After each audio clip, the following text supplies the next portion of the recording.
मुस्लिम league नून के कायद नवाज शरीफ की वतन वापसी में सिर्फ 10 दिन का वक्त रह गया है और उन्होंने आज बाकायदा पाकिस्तान वापसी के लिए लंदन से अपने सफ़र का आगाज़ कर दिया है। नवाज शरीफ बरतानिया के हीथ्रो एयरपोर्ट से सऊदी अरब के लिए रवाना हो गए हैं, जहां वो कुछ दिन अपने बेटे हुसैन नवाज के पास क़याम करेंगे। फिर मुत्तहदा अरब अमारात आएंगे और वहां से 21 अक्टूबर को लाहौर पहुंचेंगे और लाहौर एयरपोर्ट से सीधा वो मीनार पाकिस्तान जाकर एक जलसे से खिताब करने का इरादा रखते हैं, जहां नून लीग के मुस्तकबिल के बयानिए का बाकायदा ऐलान किया जाएगा। यानी इस वक्त नून लीग के सियासी मुस्तकबिल का सारा दारोमदार नवाज शरीफ की वतन वापसी पर है और नून लीग समझती है कि नवाज शरीफ की वापसी ही नून लीग की खोई हुई मकबूलियत को दोबारा वापस ला सकती है। और इस वक्त नून लीग का पंजाब चैप्टर इस हिकमत अमली में मसरूफ़ है कि नवाज शरीफ की वापसी के दिन ज़्यादा से ज़्यादा आवाम को बाहर लाया जाए, एक कामयाब पावर शो किया जाए। लेकिन इस वक्त ये खबरें भी आ रही हैं कि नून लीग के पंजाब चैप्टर में मुख्तलिफ सियासी रहनुमाओं के आपस में इख्तलाफात पैदा हो गए हैं और हालिया वर्कर्स कन्वेंशन और कुछ रैलियों की नाकामी की वजह से नून लीग ने नवाज शरीफ के इस्तकबाल से पहले मोमेंटम बनाने के लिए लाहौर में तमाम तयशुदा पावर शोज़ की तकारीब को मनसूख कर दिया है। सहाफ़ी रमीज़ खान की खबर के मुताबिक नून लीग ने हालिया वर्कर कन्वेंशन और रैलियों पर रद्द-ए-अमल की वजह से लाहौर में होने वाले पावर शो की तमाम तकारीब को मनसूख कर दिया है। जबकि सहाफ़ी ज़ुल्करनैन ताहिर की खबर के मुताबिक नून लीग ने नवाज शरीफ की वापसी पर 21 अक्टूबर को एक बड़ा इवेंट करने के लिए उससे पहले होने वाली लाहौर की 3 रैलियों को मनसूख कर दिया है ताकि कारकुनान को थकावट से बचाया जा सके। खबर के मुताबिक नून लीग पंजाब के एक सीनियर लीडर का कहना है कि यह फैसला खुद नवाज शरीफ की हिदायत पर किया गया है और नवाज शरीफ ने शहबाज शरीफ को हिदायत की है कि उनकी वापसी से पहले कारकुनों को ना थकाया जाए। और पार्टी के अंदर इख्तलाफात की रिपोर्ट्स पर नवाज शरीफ ने शहबाज शरीफ से कहा है कि वो फौरी तौर पर पंजाब के कुछ लीडरान के दरमियान और बिलखुसूस लाहौर चैप्टर में इख्तलाफात को ख़त्म करें ताकि 21 अक्टूबर के पावर शो को कामयाब बनाया जा सके। यानी नवाज शरीफ की वापसी के मौके पर नून लीग के मुख्तलिफ रहनुमाओं के दरमियान इख्तलाफात की इतलात आ रही हैं और ये इसलिए भी अहम है कि 2018 के इंतखाबात से पहले जब नवाज शरीफ वतन वापस आए थे तब भी नून लीग उनका कामयाब इस्तकबाल नहीं कर पाई थी और उस वक्त भी पार्टी रहनुमाओं के दरमियान नवाज शरीफ के इस्तकबाल की हिकमत अमली पर इख्तलाफात की खबरें सामने आ रही थी, जिसे बाद में पार्टी की तरफ से तस्लीम भी किया गया था। इस वक्त क्या सूरत हाल है, बात करेंगे नून लीग के सीनियर रहनुमा तलात चौधरी से। तलात साहब बहुत शुक्रिया। अरे मरियम नवाज़ इन तमाम चीज़ों को देख रही हैं, मरियम नवाज़ के आप करीबी रहनुमाओं में से एक हैं। अब तो ये खबरें आ रही हैं कि जो शादरा में पावर शो अच्छा नहीं हुआ, फिर ठोकर नियाज बेग में भी निस्बतन बेहतर हुआ, तो उसके बाद बाकायदा शहबाज शरीफ साहब नवाज शरीफ की हिदायत पर मरियम नवाज़ और हमजा शहबाज और दीगर रहनुमाओं को लेकर बैठे हैं कि जी आगे बढ़ें, इख्तलाफात को ख़त्म करें और इस्तकबाल की तैयारी करें। कि आप लोगों के अपने मामलात नहीं तय हो पा रहे, एक दफ़ा फिर पार्टी इख्तलाफात का शिकार है? देखिए, एक मैंने तो पहली दफा पार्टी में देखा है कि पार्टी जितनी यकसू इस दफा एक बयानिए पर लीडर पर तो पहले यकसू थी और उसके बाद जितनी फोकस्ड है वो इस इस्तकबाल के हवाले से और उसके बाद हमें जो रिस्पॉन्स आ रहा है।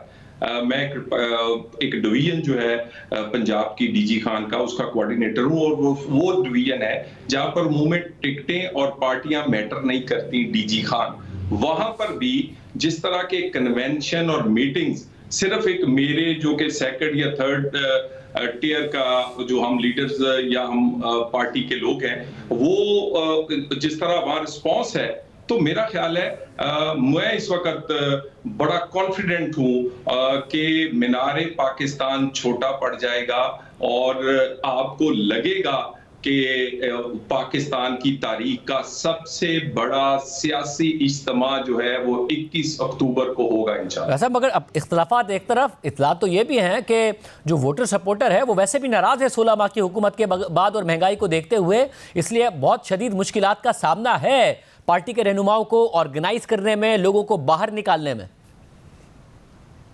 जी देखिए, बिल्कुल लोग हमसे उम्मीद करते हैं, लोगों को हम पे तवक्को है। लोगों को अगर किसी लीडर से तवक्को है कि कोई डिलीवर कर सकता है या उसको करना चाहिए या उसको हमारा एहसास है, तो वो नवाज शरीफ और उसकी पार्टी नून लीग है। और हमारा कारकर्दगी और में लोगों दूसरी पार्टियों से कोई आप देख ले कंपैरिजन ही नहीं है अल्हम्दुलिल्लाह। तो लोगों की तवक्को है और होनी चाहिए और अगर कुछ सवालात हैं उसका जवाब देने के लिए हम बिल्कुल हाजिर हैं। 16 महीने की हुकूमत नून लीग की हुकूमत नहीं थी, 14 पार्टियों की हुकूमत थी। 16 महीने की हुकूमत में वो उसका स्ट्रक्चर और वो हालत मिली थी इकोनॉमी की जो 16 महीने में ठीक नहीं हो सकती थी। और उसके बाद हमने पहले भी नामुमकिन को मुमकिन करके दिखाया। लोग कहते थे लोड शेडिंग खत्म नहीं होगी, मगर तराजू साहब, जब आपने पहले नामुमकिन को मुमकिन आप कहते हैं कि बना दिखाया, तो 99 में आपकी हुकूमत गई थी, फिर 2013 में आप उम्मीद सेल कर रहे थे अवाम को। इस दफ़ा 16 माह की अभी आपकी हुकूमत गई है। अब आप कह रहे हैं कि इत्तेहादी हुकूमत थी, वज़ीर आज़म आपका था, वज़ीर ख़जाना वही था जो नवाज शरीफ साहब के फेवरेट है और रिश्तेदार हैं, मिफ्ता इस्माइल साहब को हटा के उन्होंने वापस भेजा था। तो इस दफ़ा कैसे सेल करेंगे? 2013 में 14 साल का फ़र्क था अवाम की मेमोरी में, इस दफ़ा तो ये बिल्कुल ताज़ा याददाश्त है अवाम की। 16 माह की हुकूमत करके गए आप। देखिए, मियां नवाज शरीफ का एक ही एहसास है, वो जो कहते हैं वो करके दिखाते हैं। वो वादों को सियासी वादे नहीं बल्कि वादों को अपने ईमान का हिस्सा समझते हैं और वो उतनी बात करते हैं जिसको वो करके दिखा सके।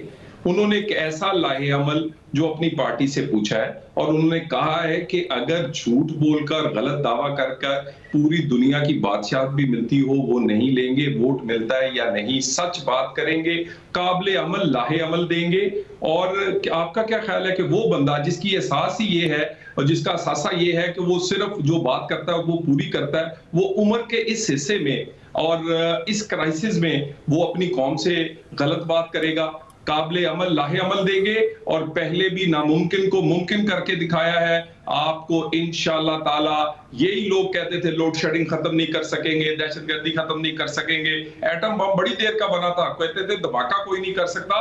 मुश्किल फैसले, मुश्किल नामुमकिन को मुमकिन करके नून लीग दिखाती रही है, रोटी के मामले को हल करके पाकिस्तान की इकोनॉमी। मगर क्या पार्टी आपकी सारी एक पेज पर भी है? ज़रा ऑर्गेनाइजेशन बड़ा मैटर करती है इस चीज़ के बावजूद कि इस वक्त तहरीक इंसाफ क्रैकडाउन का शिकार है।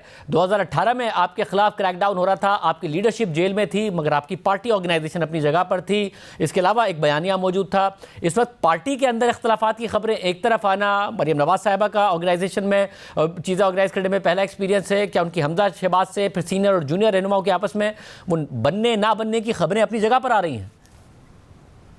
देखिए, जो आप शादरा वाली बात करते हैं वहां पर अगर कोई मिसमैनेज हुआ या लोकल कोई एक हल्के का इख्तलाफ था तो वो पार्टी का इख्तलाफ नहीं कह सकते। उसके बाद आप देख लें, एक 2 हल्कों का प्रोग्राम जो है वो हुआ है जिसमें हमारे लाहौर के सदर खोखर साहब ने होस्ट किया है। वहां पर सिर्फ मीनारे पाकिस्तान की कमी थी, वहां तादाद देख लें। आप छोड़ दें बाकी, कल मेरे जड़ावाला में एक छोटा सा वर्कर कन्वेंशन हुआ है और आप जरा वो दिखा दें कौम को, जरा पता देख लें कि तादाद कितनी थी, जोश क्या था, लोगों का रिस्पांस क्या था, लोग हमारा नैरेटिव बाई कर रहे हैं या नहीं। हाँ, लोग भाई, लोगों का क्या, लोगों की एक ही उम्मीद है कि अगर कोई कर सकता है इस पाकिस्तान में तो वो नवाज शरीफ कर सकता है। और ये लोग वो आगे पता चलेगा। जैसे मैं कह रहा हूँ कि 2018 में बयानिया था, मामलात थे, पार्टी यकजा थी, मगर उसके बावजूद मिसकम्युनिकेशन थी जो उनके इस्तकबाल में नजर आई थी। आप कह रहे हैं इस दफा नहीं होगा ये? मैं कहता हूं कि इस दफा तो बिल्कुल, मैं आपको बता रहा हूं कि पार्टी के हर रैंक में सारे पार्टिसिपेट कर रहे हैं, सारे विंग्स पार्टिसिपेट कर रहे हैं। और मैं समझता हूं कि मीनारे पाकिस्तान बहुत छोटा है, ये मेरा सियासी कारकुन के तौर पे तजिया है। इससे बहुत बड़ी तादाद लाहौर आएगी और ये मैं कोई ऐसे ही कोई तकब्बर में दावा नहीं कर रहा, मैं अल्लाह से बड़ा डर के कह रहा हूं, मैं ये ऑन ग्राउंड, क्योंकि मुझे पता है बड़े सख्त सवाल करेंगे जब ये 21 के बाद आप ये मेरी रिकॉर्डिंग दिखाएंगे। आप मेरी एक बात नोट कर लें, 21 अक्टूबर को पाकिस्तान की तारीख का सबसे बड़ा मुनज़्ज़म और बेहतरीन इज्तिमा होगा जो पाकिस्तान मुस्लिम लीग नून करेगी नवाज शरीफ की आमद पर।